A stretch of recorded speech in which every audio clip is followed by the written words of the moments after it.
estoy aquí en Bradford y voy a hablar sobre España un poco. El país de España, la lengua de España, las tradiciones de España. Y aquí está mi nombre.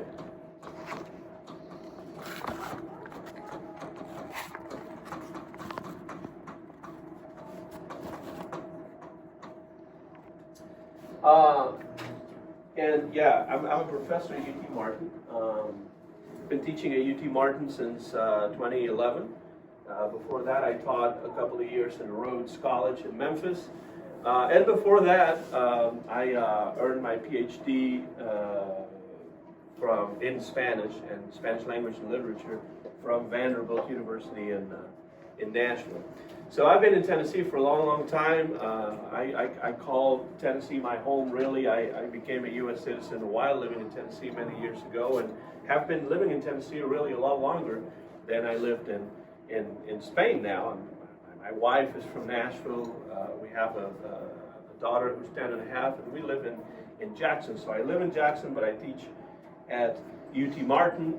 So I actually do drive quite a bit by Bradford, but this is my, 3 times a week. I teach Monday, Wednesday, Friday, so 3 times a week I drive from Jackson to Martin and back home. So I drive by Bradford quite a bit. And however, I had never been to Bradford before. This is my first time. One of the things that I do in my free time is that I referee high school soccer for TSSAA. But unfortunately, Bradford High School does not have a soccer team, so I've never really had a chance to come and referee here. But I referee all the way from Dyersburg down to Scotts Hill, Alamo, Medina, Jackson, Martin, Mackenzie, all over the place, really. So I know a lot of the high schools, but this is my first time here at Bradford High School. So thank you for having me. And really, I want to talk a little bit about Spain. You have the flag of Spain right there, real big flag of Spain over there, right? Red, yellow, and red.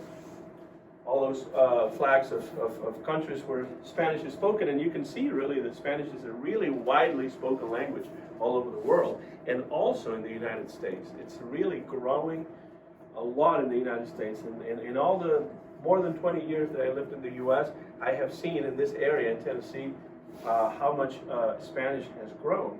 And I always say the same. When I referee high school soccer, very often I'm in a situation where I'm using as much Spanish as I'm using English when I'm refereeing those games, because a lot of the schools have a lot of Hispanic players who actually speak Spanish, and so I use both indistinctly, but it has really grown.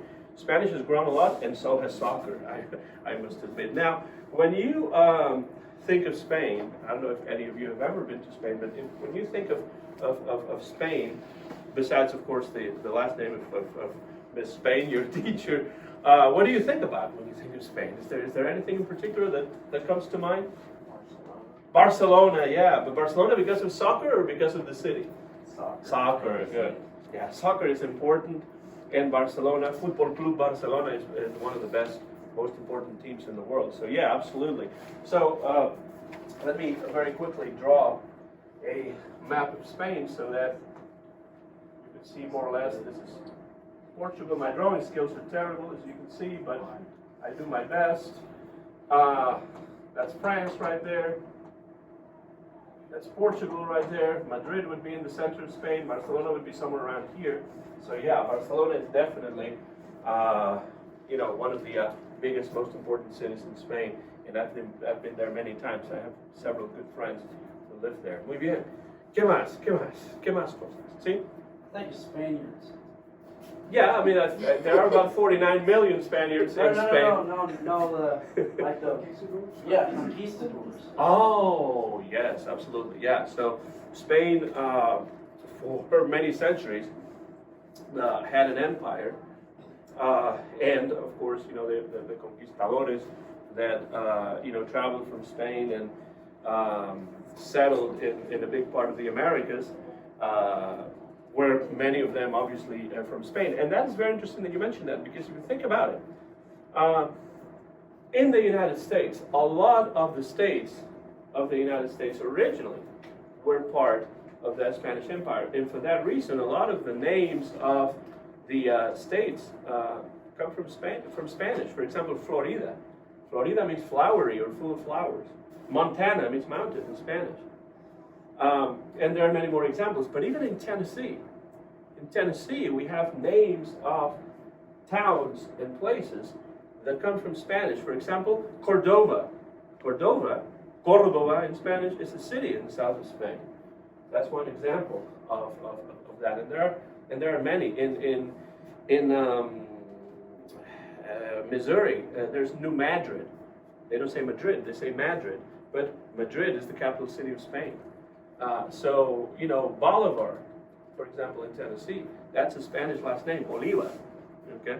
So, yeah, absolutely. That's part of it. ¿Qué más?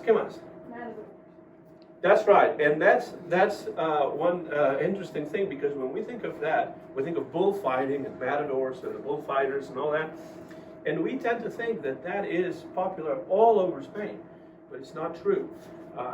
Bullfighting is not popular all over Spain. Usually, in the center, a little bit in the north there, and in the south. But for example, I was born in Vigo, which is a city right here, big city, about 350,000 in population, a big seaport town, and in that area of Spain, bullfighting is not popular. You will not find a bullfighting rink in that area of Spain. In fact, in the city of Barcelona that we were mentioning before, bullfighting is even outlawed. You cannot have bullfights in that part of the country. So, yes, it is popular. It is part of Spanish culture, but it is not all over the place. Same thing, for example, with flamenco music. You've heard of flamenco music and dancing and the guitar playing and they clap hands and stuff. That is very popular, a very popular style of music. But again, not all over the country. It's mostly popular in the south of Spain. I was talking to another class before, and in this area of Spain, where I was born, it's called Galicia. In that area of Spain, for example, flamenco music is not typical, it's not popular. The kind of music that they have over there is more Celtic. They play fiddles and bagpipes and bass drums, and they wear kilts, and they dance in that way. And the music is very similar to the music of Scotland, of Ireland, a little bit like early country music here in the United States. So that's what they consider to be the Celtic part of Spain, because the Celts settled there many centuries ago. So yeah, absolutely, bullfighting is usually connected with Spain, but not only Spain. It's popular, for example, in parts of Portugal, parts of France, and of course in Latin America as well. Muy bien, ¿qué más? Good answers. What other things do you think about? El Dorado. El Dorado, which is in many ways connected with the conquistadores, but of course El Dorado is not. It is in South America, but it is. The idea was that it was kind of like a mythical place a little bit, that the conquistadores. What's that? A little bit, yeah, a little bit like Atlantis. Because think about it, when the conquistadores came to America, they somehow had to sell the new land that they had discovered, although it had always been there, right? But they had to sell it to the king, saying, this is a good place to invest in because there's gold and there's all sorts of things. We need to come here and settle this land. So El Dorado kind of played a little bit into that. Yeah, absolutely. ¿Alguna cosa más? ¿Qué más? ¿Qué más ideas? I think Fátima, who really, was one of the best students that I've had at UT Martin. She took some of my classes and is now about to graduate and with her degree in education and go on to teaching. Told me that you had been learning a little bit about Las Fallas. Las Fallas, right? So Las Fallas are, popular more or less in this area of the country. Las Fallas. And this is an area that is called Valencia. Valencia is on the Mediterranean coast of Spain. This is the Atlantic coast of Spain. if you're in Vigo and you go west all the way across the Atlantic Ocean, you land more or less in Philadelphia. So that more or less is the latitude and the longitude of Vigo. But this is the Mediterranean side of Spain. And so what can you tell me about Las Fallas? What comes to mind? Fireworks, yeah, absolutely. So fireworks, the celebrations of Las Fallas in that area of Spain are always connected with fire, and they're connected with fireworks, and that's an important part of it. Yes, absolutely. ¿Qué más? ¿Qué más? More question, but isn't that part like real wealthy? Yeah, I mean it is a wealthy part of Spain. The Catalonia in the north, in the northeast, and Valencia in that area. Yeah, it's a fairly wealthy part of Spain. Yes. Yeah. ¿Qué más? The ninots, yeah, absolutely. That's also, part of that tradition. And the word ninot means little kid, but it comes not from Spanish, it comes from another language that is spoken there, which is called Catalan. Okay, Catalan. Because in Spain, there's not only one language, Spanish, but there are other languages that are spoken in Spain besides Spanish in different areas of Spain. For example, in this area here, going all the way down, Catalan is spoken. In the area where I was born, Galicia, we have another language called Gallego, okay? Which is kind of, it's similar to Portuguese, and Catalan has some connections with French as well. And then here in the north, we have another language called Euskera or Basque, okay, which is Basque.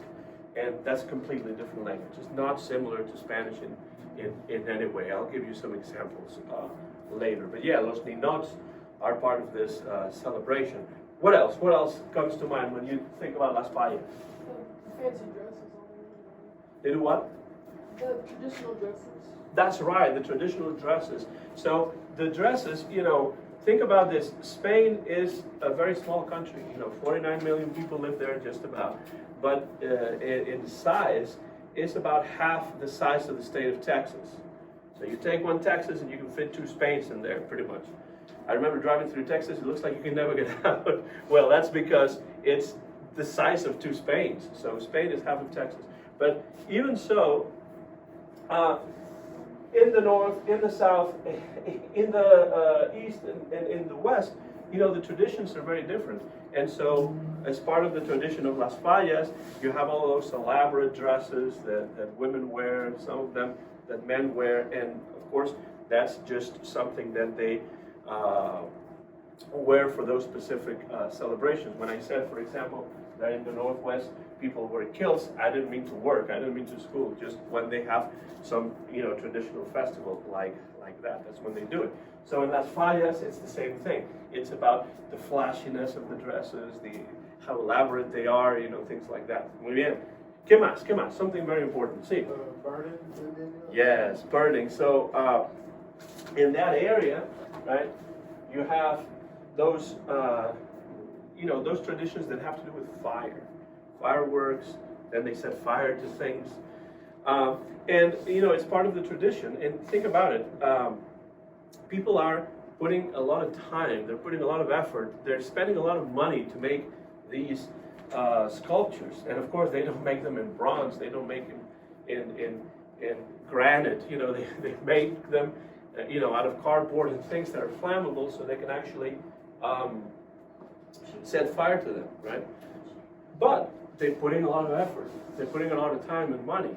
My question to you is, why do you think they do that? Why do they make these statues, these figures, and then set fire to them? Why do you think that would be? It's a lot of wasted time and money and effort, right? It looks that way, but why do they do it? For destruction, just because they like to destruct things? I mean, have you ever wanted to burn like a trash pile? Have you ever watched it burn? I personally never have, but I think that it's possible that you may want to see something burn. It is fascinating. I agree with you. When something burns and it starts, kind of disappearing, right? Maybe they like that. What else? What other reasons could there be for them to do this? It could be part of a tradition, yeah, and it could be religious, although in this case, I don't think it has as much to do with the religion as you might think. Don't they like blow up stuff every 2 days or something? What's that? 2 a.m. Oh, at 2 a.m., not 2 p.m. Yes. Yeah, they have that, that big blast, that they have, which is part of this fascination with, fireworks and yeah, destruction, like you say. But, think about it. This idea of making a work of art, that is not going to last for eternity, this goes back to centuries and centuries ago. This is not something that began just in this area of Spain. You probably have heard of the Roman Empire, right? The Romans. And so more or less, the Romans would be somewhere around here in the Italian peninsula, right? And, when they traveled on the Mediterranean, and they got to Spain through this part of Spain, the east side of Spain, not the west, because they would have to go around to come in through here. Since they lived here, then their entrance to Spain has, happened in this eastern part. And so a lot of the traditions in this area are very strongly related to the Romans and the Greeks and some of classical antiquity. And the idea for these ninots and for these big sculptures that then are set fire to and they burn and they disappear is this idea that first of all, there's many reasons. One of them has to do with the idea that you don't necessarily have to make a work of art for it to last. You may make a work of art for a specific purpose, for a specific tradition and celebration, and then it just burns, it disappears, and you start all over again next year. Of course, there are also competitions. Everybody wants to make the biggest one, the most elaborate one, the flashiest one, and there are prizes and stuff. So, part of it is the competition, but it also has to do with the idea of the way that fire regenerates things, right? The regenerative power of fire. You burn something, and then that's the end of that tradition, of that cycle, and then you start with another one for the next year. It's a celebration of the cycle. Is that what you're saying? That's right. It's the purpose of the work of art itself is to be burned in this celebration, and without that, there is no celebration. So the idea that you make it for that, and it doesn't have to last for the rest of eternity. There are works of art that have lasted for a long time, but these specific ones are just for that specific purpose. See? Like phoenixes, where farmers burn their fields. Well, yeah, it does have to do. That's more or less the same idea. In some cases, fire is seen as destructive, like you said, yes, but it could also be seen metaphorically as something that regenerates and you start all over. This is a cycle, and of course, they take the entire year to work on all of these structures and ninots that then they burn. So basically, that's basically part of the tradition. They don't do them in a month or in a few days. It takes a lot of planning, a lot of time, a lot of effort, and a lot of money to put these together. So it's an interesting celebration. It's unique.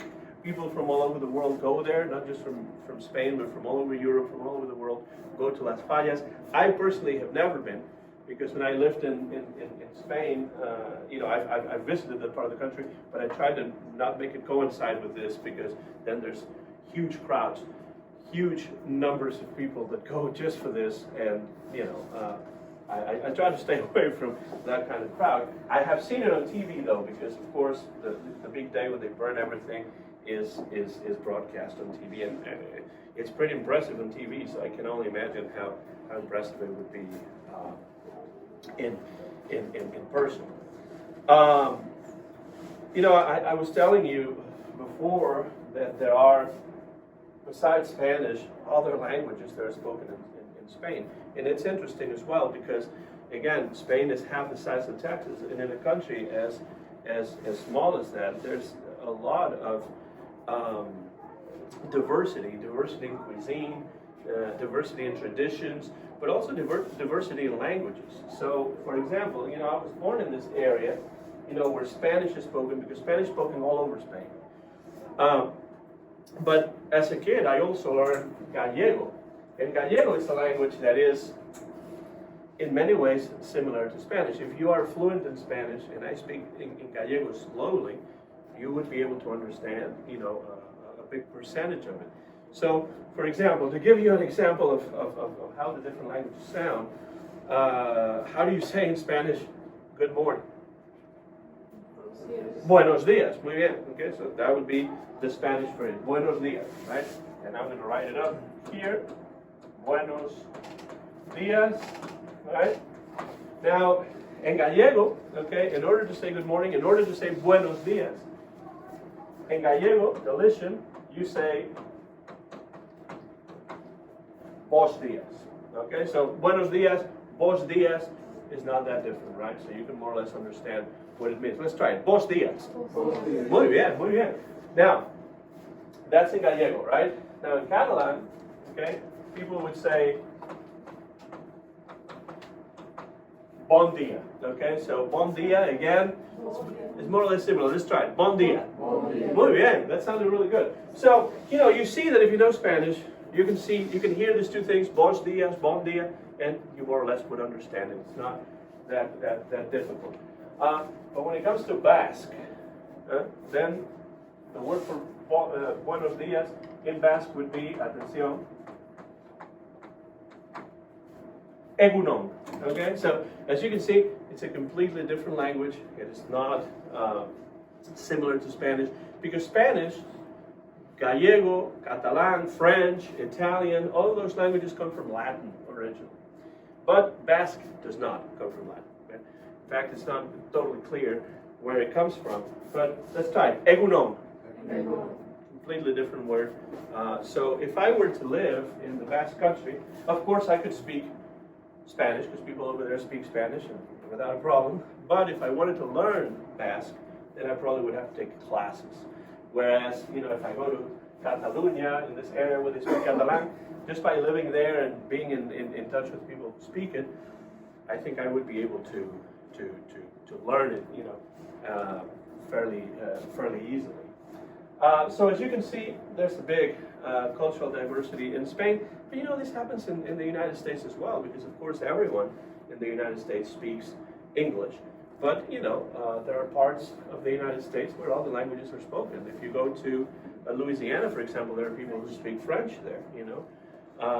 If you go to Canada, some part of Canada speaks English, but there's a part that speaks French as well. And even in the United States, I remember living in South Dakota for an entire year, and over there, in some of the Native American areas there, some of the people there spoke languages that were Native American, like for example, Dakota, and that's a different language, and it's a native language of this country as well. See, Is there a lot of places in like Texas and New Mexico and all that where they speak more Spanish than they do like English?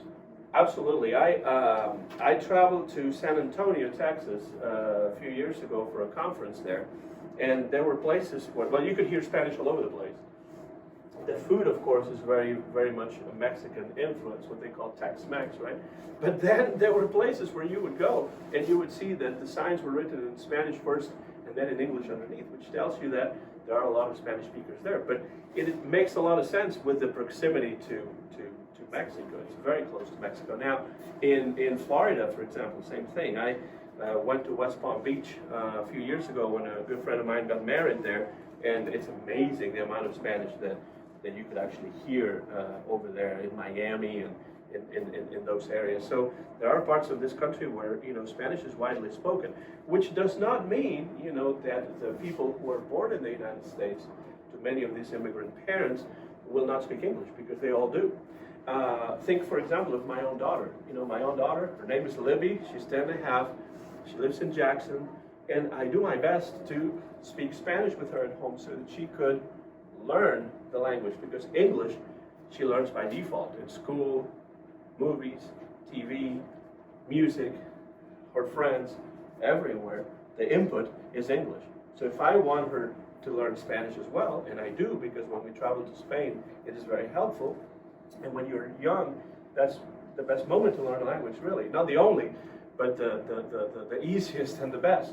So I have to speak in Spanish with her at home. What does she do? Very often, she responds in English when I speak in Spanish.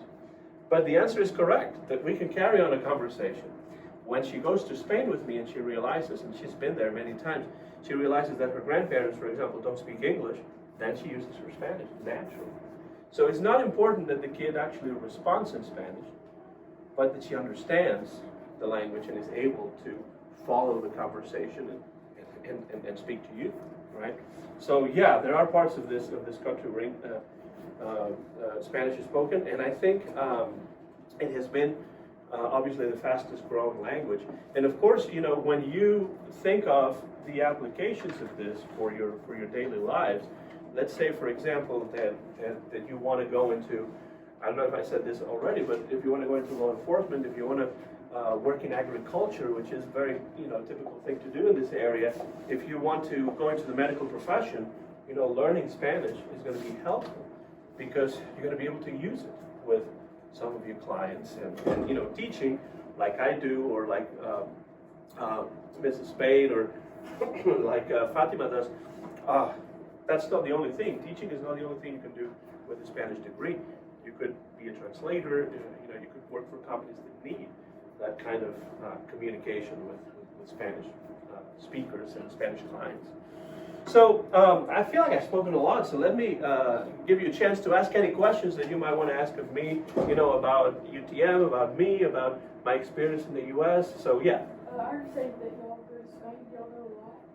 We try to go at least once every other year because I have a grandmother who's 95, my sister who's a TV reporter in the northwest of Spain lives there. She's getting married this summer, so we're hoping to, we're hoping after many years. I'm living with her partner now. She is getting married, and so I'm really excited about being a part of that. But yeah, we try to go every other year to be able to, things are easier, a lot easier now with with Zoom and with all the social media and stuff, and the possibility of doing video conferences. So I talk to my parents and to my family fairly often, not every day, but every 3 days or so. I talk to them in different ways. But yeah, we try to go because it is important, I think, to be able to travel. I think one of the most enriching things in life is to get the opportunity to actually visit other parts. It could be of this country, but it could also be other parts of the world. And having family there, having a place to stay. Obviously, we try to go as much as we can now. The tickets are not cheap. They've gotten even more expensive after the pandemic, but we try to make an effort to go. And sometimes, my parents do come over here to the United States, and I also like, showing them around. I take my dad to some of the soccer games that I referee because he's a big soccer fan. I've taken him to baseball games and taught him the rules, and so it's nice. I like the possibility of traveling, and I do encourage all of you to try to travel as much as you can, whether it be in the U.S. or abroad. In fact, I just renewed my U.S. passport. I don't have a Spanish passport anymore because I'm a U.S. citizen now. So I just renewed my U.S. passport and my daughter's U.S. passport so that we're able to travel to Europe this summer for the wedding. So yeah. Come on, what other questions do you have? Yeah. Well, what made you move? Well, I feel like the reason why I moved was that I spent that entire year as an exchange student at the University of South Dakota in Vermilion, and I really liked the way I was treated. I felt very welcomed by the people. I liked the university system, and even though my intention originally was to become a professor of English in Europe, then I decided, hey, I like this. I enjoyed this year as a study abroad student, And so I went back to Spain, I finished my degree in English, and then I decided to apply to graduate school in the United States. And you know, Vanderbilt offered me a teaching assistantship, and so I earned my PhD in Spanish. And of course, while I was earning my PhD in Spanish, I met my wife, and then it became clear that I was not going to go back to Europe permanently for the foreseeable future. But I did have the opportunity before coming to the U.S. to study abroad in Australia, and I turned that down for the opportunity to come to the U.S. I had always enjoyed, you know, American culture, and I just wanted to live here for a little bit, and then I ended up staying. You know, you never know where life's going to take you. You may go to Spain and you think you're going for a couple of months or for a year, and then you stay there for the rest of your life. You know, you never know. So, yeah. Just like Spain, like a lot of countries, just different parts are very different. So like before you came here and you looked at the United States, what was like the standard culture? Like you talked about American culture, like it's kind of hard for us to pick what that is because. Very good question. Yeah, I totally agree. When you think of American culture, when you think of Spanish culture or Mexican culture or whatever culture you want to choose, you're always talking from the point of view of stereotypes, right?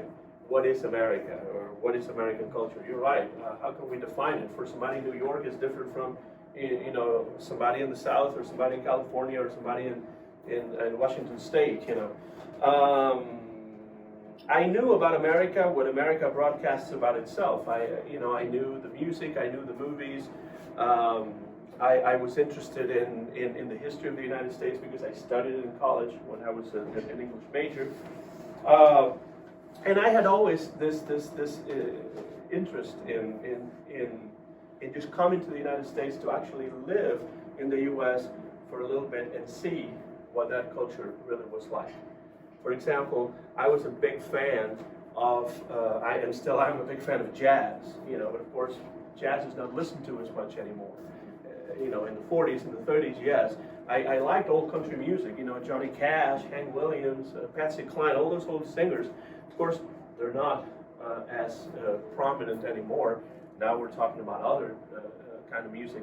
So, what I'm trying to say with this is that you have an idea of what that culture of Spain is, or what that culture of the United States is, but not until you actually move and you live there for a little bit, not until then do you really experience that culture. So when you travel to another country, no matter what stereotypes you think about, that you know about the country, just try to open your mind and be receptive to the fact that those stereotypes may, and usually are not, the reality of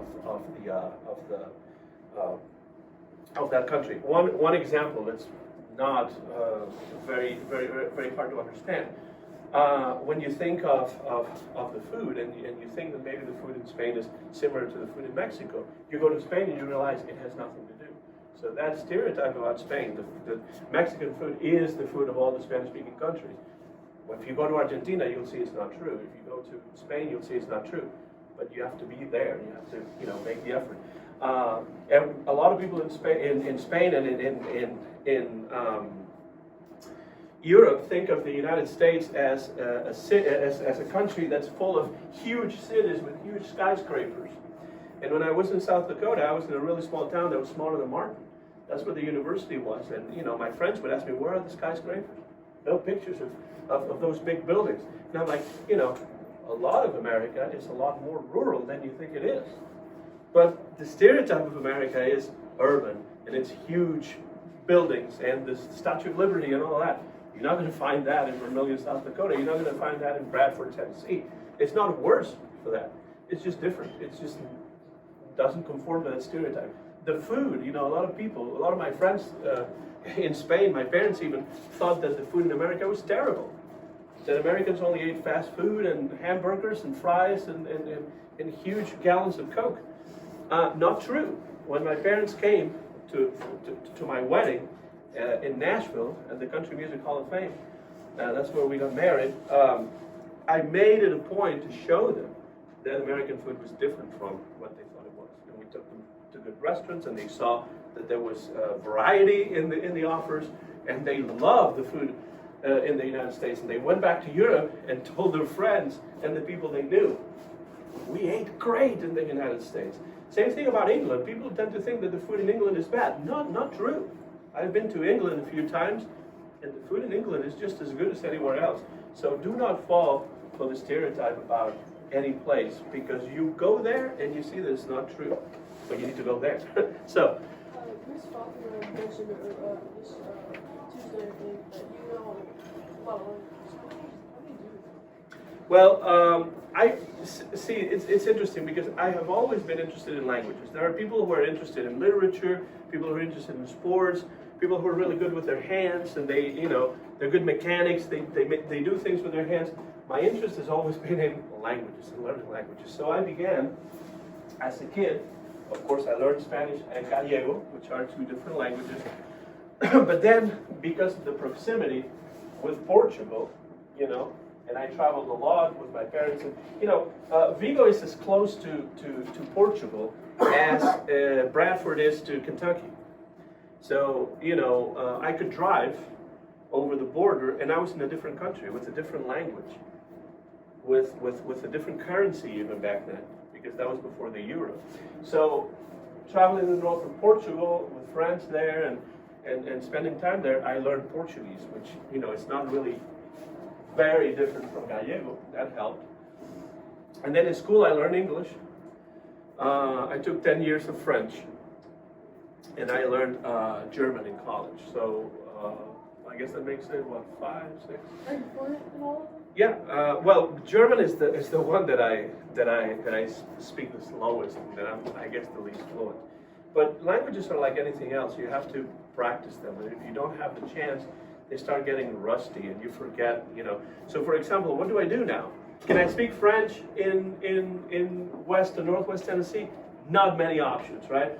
So I have to drive, though, from Jackson all the way to Martin and back 3 times a week, sometimes 4 times a week if I have a meeting on Tuesday, Thursday.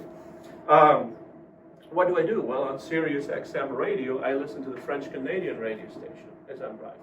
And that gets my ear accustomed to the French. I practice French in that way. So yeah, you have to work at it. And sometimes it's fun because with the internet you have a lot of opportunities now to watch videos in Spanish, to listen to music in Spanish, to watch the news in Spanish. When I first got to Nashville many years ago, over 2 decades ago, there weren't as many radio stations and TV stations in Spanish. Spanish was not around us as much as it is now. And with the internet, you have a lot more options to listen to stuff and to kind of, practice the language. And that's what I try to do, the entire time, because I like that.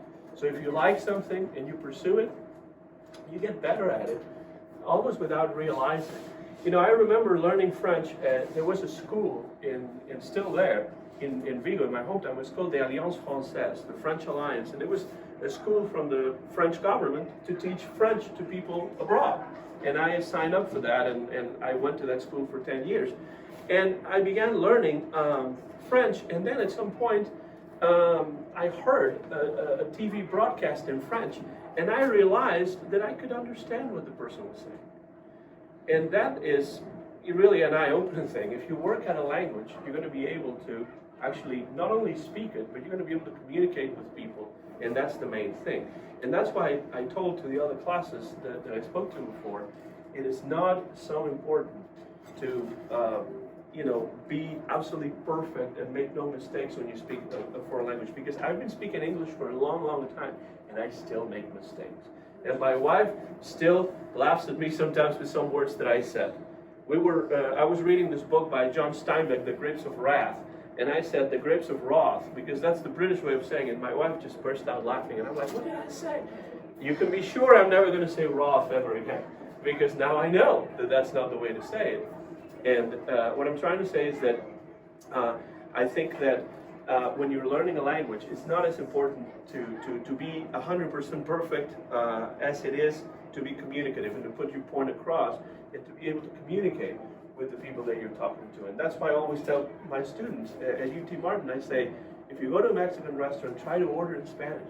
See if you can get the food you want. Just take every opportunity to practice the language. If you're a mechanic, you're going to take any opportunity to fix a car.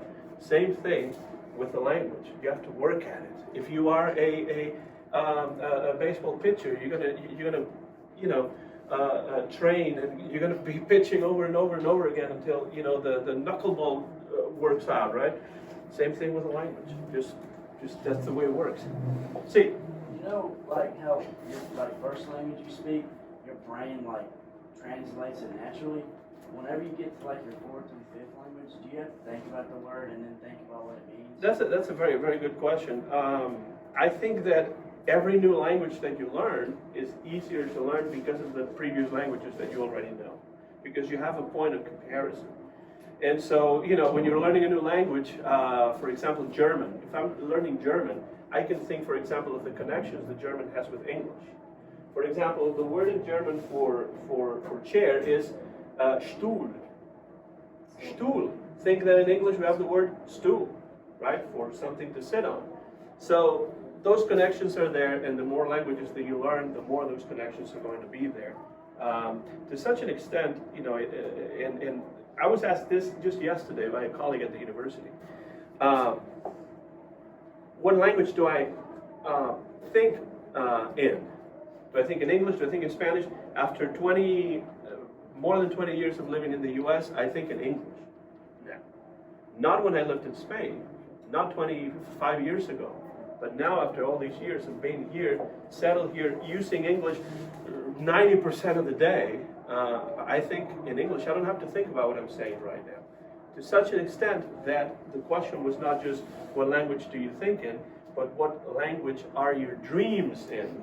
And I dream in English too.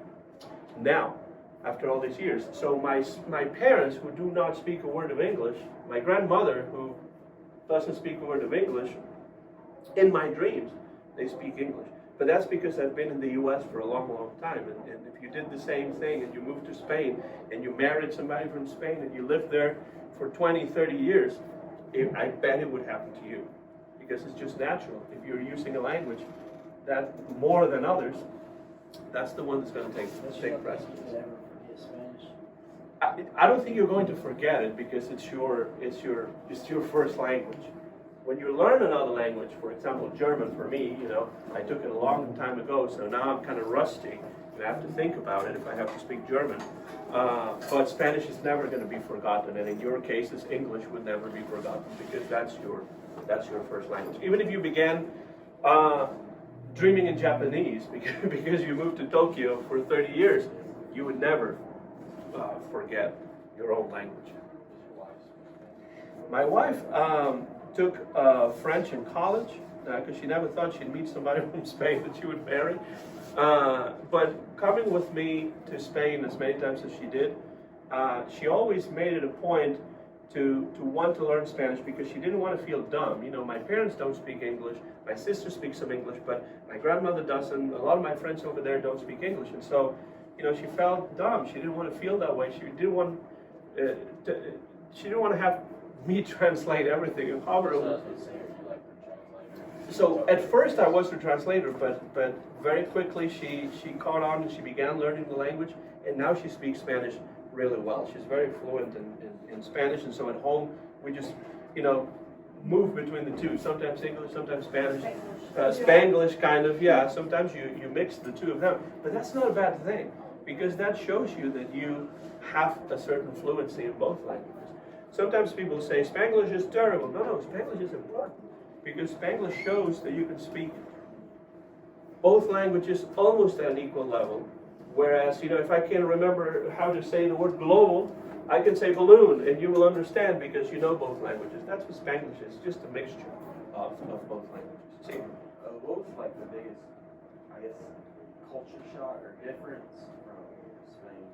To me, the biggest culture shock, besides the sheer distance, the fact that the U.S. is so big, and I think of traveling in hours, not in kilometers or miles anymore. Like, can I get to Atlanta in 6 hours? Then I'll drive. Can I get to Savannah in 10 hours? Then I'll drive. No, I'll get on the plane. Besides the sheer distance, because the people are really not that different. I would say the biggest difference is the fact that Europe has really good public transportation, and so driving is not as essential as it is in the United States, and that was one of the hardest things for me to get used to.